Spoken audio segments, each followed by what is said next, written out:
Z5 global पर इस 3 मई को आपका the broken news season 2 release हो चुका है। जी। और सुना है कि बहुत कामयाबी के झंडे गाड़ रहा है, सोशल मीडिया पे खूब तारीफें आपकी हो रही हैं। आपने नहीं और देखा अभी तक? जी मैंने देख ली है, 8 के 8 एपिसोड मैंने देख लिए वाह। हैं। सुना है इसलिए क्योंकि मैं देख रहा हूँ सोशल मीडिया पे क्या, एक्स पे क्या आ बिल्कुल। रहा है, ट्विटर वगैरह पे, ओके। तो उस पर तारीफें तो बहुत आ रही हैं। तो आप ये बताइए कि 3 किरदार जो हैं इस शो में बहुत पावरफुल हैं। जी। एक दीपांकर, एक राधा और एक अमीना कुरैशी। जी। तो अमीना को कभी इनसिक्योरिटी फील हुई? एक्चुअली तीनों किरदार इतने अलग हैं। सबसे पहले तो मैं कहूंगी कि थैंक यू सो मच, क्योंकि आपने जो कहा कि बहुत प्यार मिल रहा है सोशल मीडिया पे इस सीरीज को, and I am really grateful for that.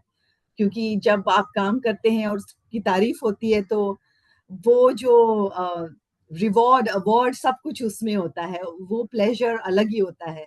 So I am really happy about that. लेकिन insecurity, I don't think insecurity हुई, इसलिए क्योंकि ये कैरेक्टर, ये सीरीज इतनी अच्छी तरह से लिखी गई है। संबित जी ने और विनय जी ने इसको इतनी अच्छी तरह से लिखा है दैट हर एक किरदार का रोल इतना वेल डिफाइंड और लेयर्स इतने अच्छे हैं उसमें, दैट जब तक आप अपना खुद का काम करते हैं, तब तक you have no time to feel insecure about others, because everything is so completely written. तो ये संबित मिश्रा जो इसके राइटर हैं, इन्होंने जी। मीडिया को इतनी खूबसूरती से, मतलब ऐसा लगता है जैसे कोई बहुत अंदर का आदमी राजदीप जी। सारदेसाई के साथ रोज शाम को चाय पीते हो। जी। आई तो डोंट नो क्या आपने पीते थे इसके साथ, लेकिन लेकिन डेफिनेटली उन्होंने बहुत रिसर्च की है। विनय जी ने भी, हमारे जो डायरेक्टर हैं, दोनों ने साथ मिलकर ये सीरीज लिखी है, एंड दोनों ने बहुत रिसर्च की है, बहुत सारा टाइम स्पेंड किया है। उनके, आई थिंक उनके कुछ दोस्त हैं इस मीडिया लाइन में, एंड न्यूज रूम्स में उन्होंने वक्त बिताया है, and they got it through. Sonali एक बात बताइए, आपने क्या होमवर्क किया? क्योंकि आप बिल्कुल टिपिकल एक पकी हुई जो है वो न्यूज एंकर मीडिया पर्सन लगती हैं, तो जी, आपने कितनी रियली। मेहनत की? जी। I think I don't know, मतलब होमवर्क डेफिनेटली, आप नहीं, अमीना न्यूज चैनल जैसा जब देखे होंगे ना कैरेक्टर आप आपने? प्ले करते हैं, सॉरी, अमीना जैसा कैरेक्टर जब आप प्ले करते हैं, तो होमवर्क की जरूरत है ही। आ, वो जो जिस तरह से अमीना का कैरेक्टर लिखा गया था, उसमें जब आप सवाल पूछते हो कि ये क्यों कर रही है, कैसे कर रही है, क्या सोच रही होगी, तो वो आपका होमवर्क हो जाता है। तो वो फ्लैशिंग आउट, वो बहुत जरूरी था, क्योंकि डीप था ये कैरेक्टर, बहुत सारे लेयर्स हैं इस कैरेक्टर में। क्योंकि ऐसे देखो तो लगता है कि ये एक सच के लिए खड़ी है, कितनी करेक्ट है, वहीं पे उसका पर्सनल लाइफ देखो तो कितनी गलत है।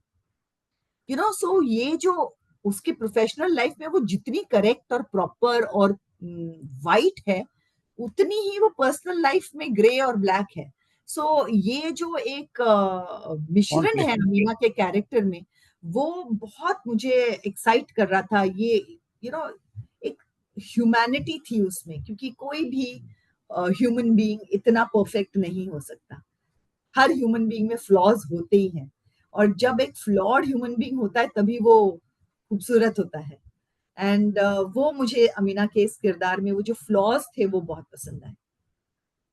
और श्रेया के साथ या फिर जयदीप के साथ आपके जब सीन्स होते हैं, जी। तो कोई यादगार सीन ऐसा कोई कुछ सुन बताइए, कुछ अपनी कुछ यादें। वेल, सबसे पहले तो दोनों इतने अच्छे एक्टर्स हैं, और दोनों ट्रेन्ड एक्टर्स हैं, तो उनका जो प्रोसेस है सीन करने का, वो मेरे लिए बहुत फैसिनेटिंग था, क्योंकि मैं ट्रेन्ड नहीं हूँ। तो मैं उनको देख के मैं सीख रही थी उनसे, literally it was fantastic to be able to do that. लेकिन दीपांकर के साथ, जयदीप के साथ सीजन 1 में कोई सीन नहीं था। आप जानते हो कि ये दोनों कहीं पे उनका एक हिस्ट्री है, और सीजन 2 में पहली बार वो आमने सामने आते हैं, that was fantastic. So that scene for me was very exciting. और राधा के साथ मेरे लिए इस सीजन में वो सीन था जहां पे इट वाज सो इजी कि ये बताना कि राधा ये गलत कर रही है, लेकिन राधा के लिए उसके मन में इतना प्यार है, तो how do you do that? So वो जो एक फाइन लाइन थी कि जहां पे यू नीड टू कन्वे कि how much you care about Radha, and ये टेल राधा कि तुम गलत कर रही हो, वो सीन मेरे लिए बहुत डिफिकल्ट था और इंटरेस्टिंग भी था। अच्छा, आपने जो आपका जो कैरेक्टर है, बिल्कुल आपने मतलब जो आप एक ओल्ड फैशन जर्नलिस्ट हैं, और जब वो ऑनलाइन की बातें होती हैं तो आप रियल लाइफ में भी क्या इस तरह से है कि ऑनलाइन और ये सब जो नया जो सब आ गया है? मैं टेक्नोलॉजिकली थोड़ी चैलेंज्ड हूँ। उतनी मतलब इजीली मैं टेक्नोलॉजी हैंडल नहीं कर पाती हूँ। लेकिन on the other hand I am very clued in with digital news. मैं न्यूज़ इंटरनेट पे ही कंज्यूम करती हूँ।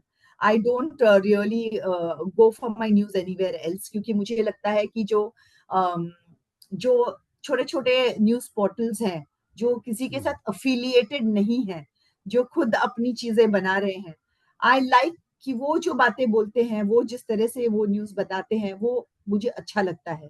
क्योंकि उन पे आई वुड से कोई किसी ओपिनियन का प्रेशर नहीं है। उनका वो इस बात को नहीं छुपाते हैं कि वो एक अपना ओपिनियन दे रहे हैं। तो अलग-अलग लोगों के ओपिनियन सुन के आप एक न्यूज़ को 360 डिग्री समझ सकते हो और फिर उसको आप अपना ओपिनियन उसके बाद फॉर्म कर सकते हो। अच्छा, द ब्रोकन न्यूज का पार्ट 3 की जो बात, जो कयास लगाए जा रहे हैं, आ रहा है नहीं आ रहा, और मैं कोई स्पॉइल नहीं करना चाह रहा, ये आप बताएंगे कि कुछ इसमें तो आपका बिल्कुल काफी, जिसे कहते हैं आउटडोर शूट्स, मुझे लगते हैं बहुत कम हुए हैं।